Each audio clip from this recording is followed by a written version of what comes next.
Hi,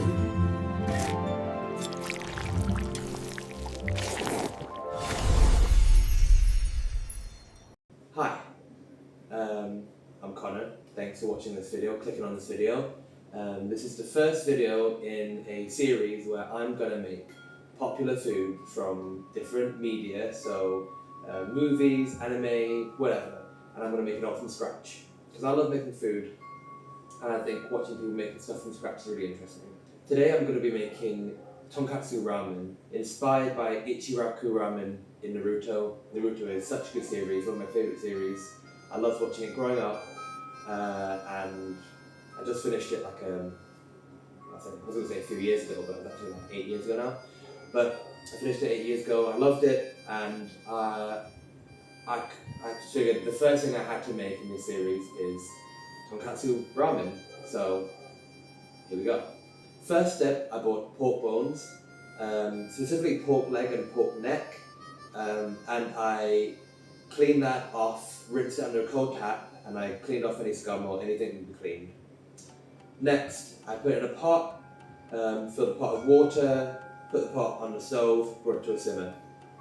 Let that boil for about 15 minutes, took that off, strained it, rinsed it again under cold water, and just went through on my hands, just kind of to make sure there's no like blood or anything that basically is unwanted, just so they look nice and clean. After that, after rinsing them off, I put them into a bigger pot. I filled the pot with water, and then I added the bones in. After that, I added 1 whole onion, which I peeled and cut in half, 4 to 6 cloves of garlic, and I also added about 2 knobs of ginger. Oh, and don't forget the spring onion, of course.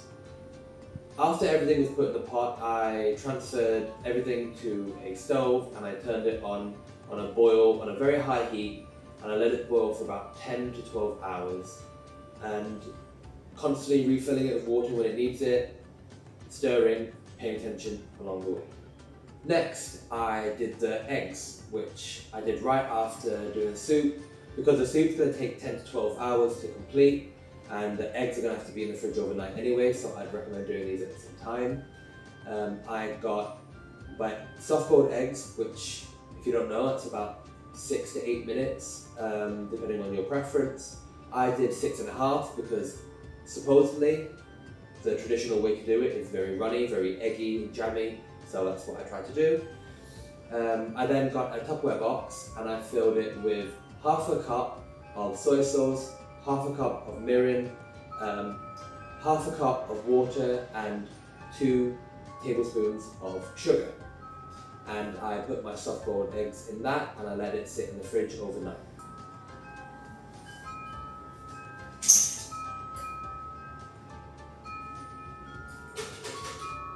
The next day, what you're going to want to start doing is you're going to want to start making the noodles and start making the pork belly. I started with the pork belly first. So what I did was I got the pork belly and I cut the skin off, the thick layer of skin off, because that skin is just going to become rubbery and it's not really going to render down no matter what you do because it's too thick. So cut that off and then put the pork fat side down and start rolling it, kind of like how you would roll like a jam roll or something along those lines. Roll it and then use baker's twine to tie it together. I don't have baker's twine, so I use toothpicks, but that's probably not the best. Probably better off using metal skewers or something along those lines. And then after you've done all that to the pork belly, what you do next is you get a pan, and in a very similar sauce to the one that we put into the eggs, you get half a cup of soy sauce, half a cup of mirin, half a cup of water. You want to add a few cloves of garlic and a few knobs of ginger. You can also put an extra teaspoon of sugar if you want. You put your pork belly into this pan after mixing and you let it simmer on a low heat from anywhere from 60 to 120 minutes, depending on how big the piece of pork is. Cooking it on a very low heat is very important to make sure it comes out very soft and tender and not overcooked. and you don't want to burn any of the mirin, sugar, or anything like that, and it will make it very unpleasant. Next, you're going to want to do the noodles. The noodles are a bit trickier.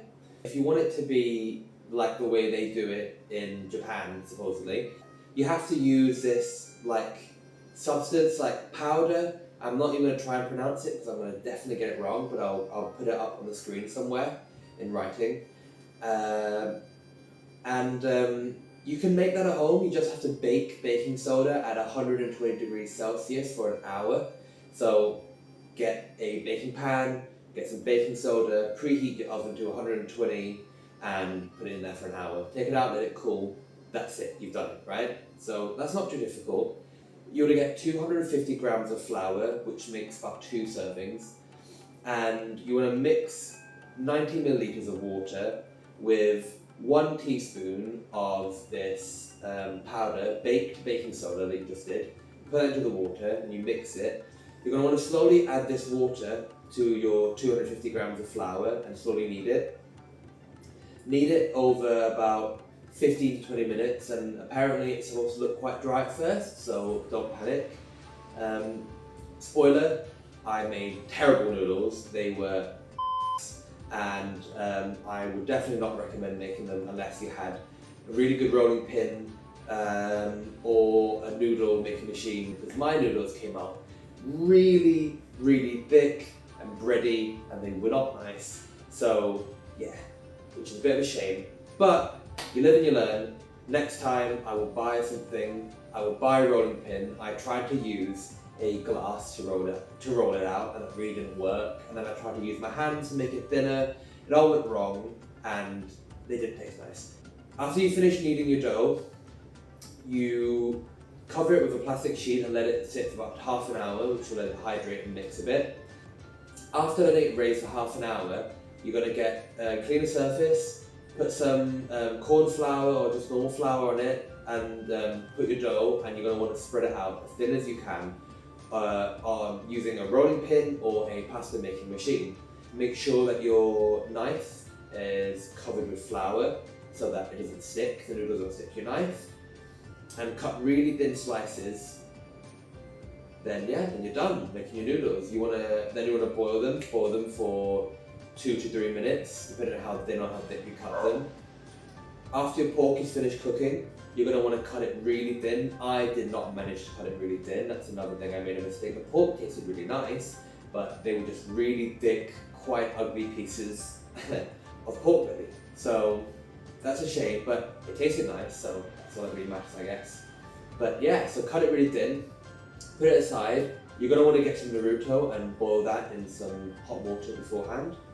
All that's left to do is assemble it. You get your boiled noodles, put them in a bowl, get your soup, put your soup on top of your noodles. You're going to want to get your pork belly and then lay that on top of the noodles.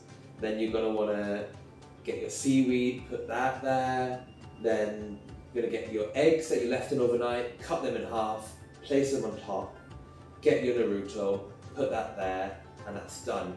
Beautiful plate of homemade tonkatsu ramen, absolutely tasty, besides from the noodles, which were terrible. It was such a nice dish, and normally I would kind of maybe show you me eating the food, but I did make this a few days ago and I was in a rush. I was going to go out with my friends, so I just had it in a rush, so I didn't film myself. But it was really, really nice. If you are going to make this, I would definitely recommend seasoning the broth, because without seasoning it doesn't really taste like much, but if you add some soy sauce and some salt to it, it really brings that, and it has so much depth of flavour, and it's so tasty. The eggs were lovely, just right. I definitely recommend 6.5 or 7 minutes, and yeah, tasty, delicious. The only thing I would do differently, perhaps, if I was to make this at home, is I would not make the noodles from scratch. I'll just buy them, because everything else turned out lovely besides the noodles. So yeah. I also wanted to give you some facts about the dishes or series that I was making, because I thought that might be interesting. So here are some facts. Tonkatsu ramen gets its name from pork bones, which is what tonkatsu means. Tonkatsu ramen are known for their thin and chewy noodles. I like mine, because they're meant to be eaten quickly before they get soggy. Naruto uzumaki gets his name from Naruto maki, which is the fish cake that is served in the ramen. Ichiraku Ramen, the noodle shop in the series, is actually inspired off of a real shop in Fukuoka called Ichiraku Ramen in Japan. Masashi Kishimoto, the creator of Naruto, said that he made Naruto like ramen because he himself made himself eat ramen every day during college, which I would imagine has something to do with him not having a lot of money, because you know, college students are famously broke, and so was Naruto. And that's it for the video. Thank you for watching. Next time I will try and document a bit more of the process, and you can actually see me doing the things rather than just hear me talking about it, because I think that would be more interesting. But this is my first time making a video, and I'm sure they'll get better as they go along. Hopefully they do, because I'm sure this one won't be the best. But we live and we learn, and yeah, thank you for watching. I'm not sure what video I'll make next time. If anyone actually bothers to watch this video, thank you, and if you do, please let me know what you'd be interested in seeing me make from scratch. I'm willing to make anything. I love making food, and I would love to learn more, so thank you. 影分身の術